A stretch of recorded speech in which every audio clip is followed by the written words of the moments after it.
different things at once, I know. Let's just try 2 lines. Okay. How about that?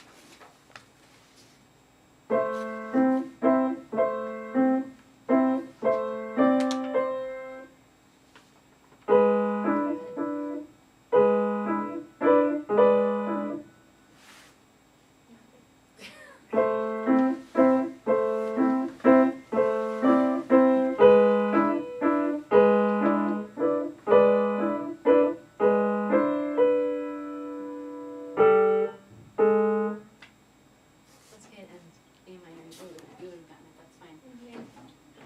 You what?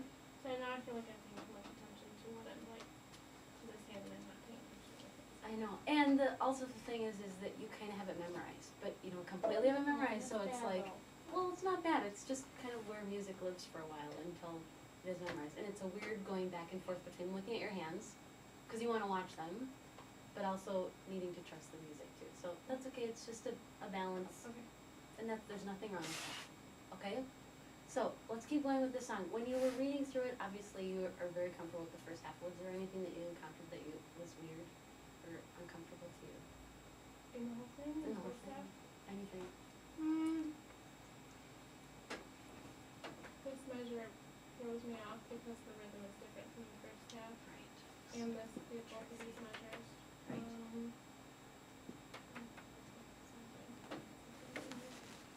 That's not a lot. But this is pretty much the same until you get to the last 2 measures. And this thing is going to be the same here. Actually, Yeah. it's weird that they give you a finger in here, but they don't give you one for here. Usually they would do it the first time. But same note thing as we had here. Exactly.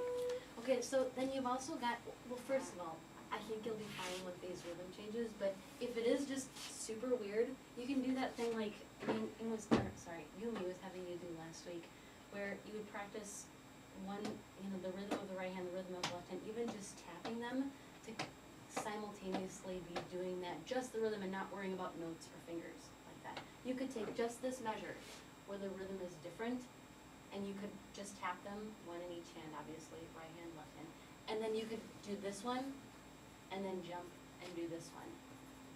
Do that one, jump and do that one, just to give yourself a chance to only work on those simultaneous changes in rhythm. Does that make sense? That gets you, at least takes away like 3 of the layers of other things you have to think about, like fingers and notes and stuff like that. So that's one thing that might help you with practicing it, but I don't think it will be a problem. Now, if you feel really comfortable and ready to take this one on the road for performing it by next week, you can also think about playing around with pedal a little bit. So you have a lot more pedaling with this piece than you did the other one. But see, the notation is the same. So it's always really obvious. It's just really a physical picture. You just pick it up when you see it pick up. So you can play around with that. If that's 1 or 2 too many layers, that's also fine, but I'm feeling free. It's not gonna be a problem. So let's finish this one for sure. Okay, then did you go on also? I looked at it very briefly. Okay. I didn't like start learning or anything. Okay, this is actually we're gonna definitely do this and maybe even go on to the song. Did you bring any more popular contemporary things that you were interested in into? I didn't bring any music. Okay, we're gonna talk about that together as part of the lesson, or? Let's talk about it after the lesson. Okay, We'll take her list and then we'll okay, plot after she leaves. okay, cool. Thanks. Yeah, you're welcome. Okay, that helped me. Okay, so let's try this exercise. This is gonna relate to a little bit of the stuff we were talking about before with your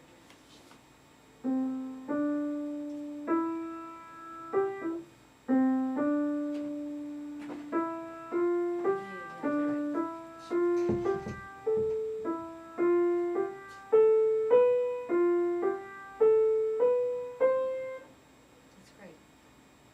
Seems like why would we do that when we have enough fingers to do that part, but eventually there will be more notes than fingers than you have, so it will be a helpful thing.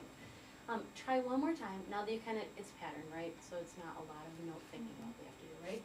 See if you can think this time a little bit about that hand position thing, where the highest part, remember, is your knuckles, not your fingers, which would be kind of like this, and not your wrist, which is kind of that natural hand position, and try I know this is the weirdest thing ever.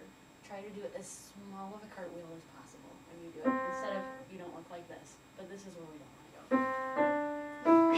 Okay, no cartwheel. But you you don't look like that. So as small as you can, and see if you can keep just that natural hand position. Great.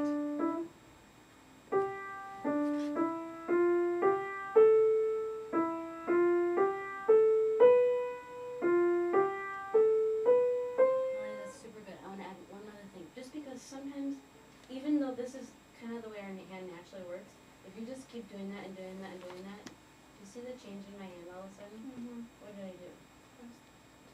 I'm just, right, because basically if you stay in any one position for too long, you're gonna get tense. So do it one more time, and when you get to the top, just release your hand and start again. Just like that breath thing. Just so that you get any tension out that you've accumulated. Right. Something.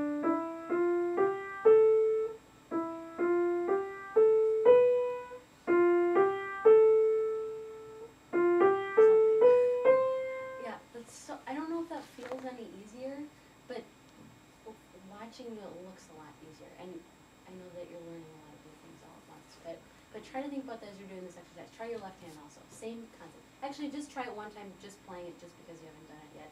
Don't think about anything besides just finding the position in the notes.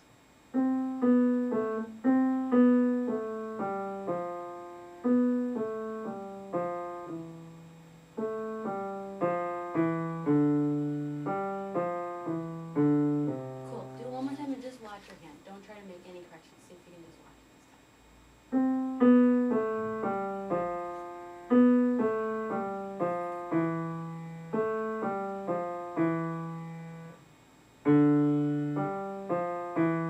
Okay, you're too smart. You couldn't help but make any corrections. But if you no, that's good. That's good.